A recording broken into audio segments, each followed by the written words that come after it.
We tracked down 2 former employees of a job centre in Leicester. Until last year, Ian Wright was a work coach. Alan Davies was employed as a personal advisor until 2013. Both men had key roles in the sanctions process.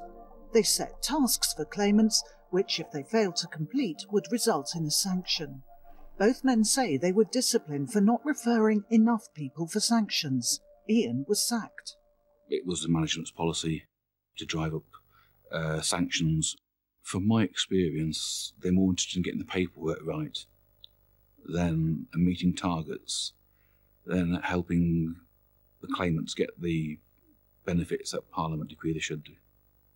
And sometimes, sadly, vulnerable people miss out. Is there a sense in which people are being set up to fail? I have known of cases. It's not as prevalent, I wouldn't call it prevalent, but there are, or were, certain advisors who would try and wind up customers, not give them the full information. The pressure was enormous. I just felt that what they were asking me to do was totally wrong. They were asking me to hammer people who were quite, in their own way, doing the best they can to get a job. Hammer people? Well, to sanction them. To make sure the fact, if you're not doing exactly what we want, they weren't willing to look at them as human beings. Both men said most of their colleagues were decent, honest professionals.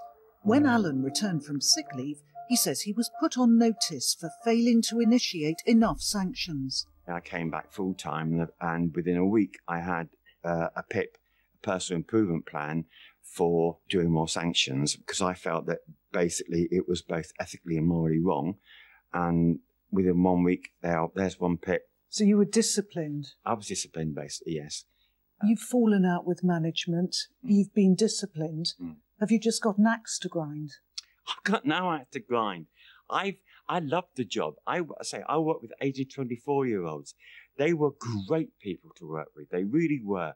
And most of them were really committed to getting themselves into work. They wanted to work. According to the Public and Commercial Services Union, Ian and Alan are not alone. They claim job centre staff throughout the UK are being pressurised by management to hit sanction targets. The union submitted several emails to the parliamentary inquiry to back up these allegations. If all of your customers are meeting, I really can't believe that's 7 referrals. Then challenge them. One email suggested there was an 80% target for sanction referrals. 1st July 2013, we have both agreed a target of raising the adverse decision rate to 80%, getting 4 out of 5 referrals to decision makers correct. Employment Minister Esther McVeigh stated 9 times in her evidence to the parliamentary inquiry that there were no sanction targets. There are categorically no targets. There is no harassment. All of these things that the Honourable Lady is looking for and trying to find do not exist. There is a target. There is a target for sanctions referrals. The government deny it.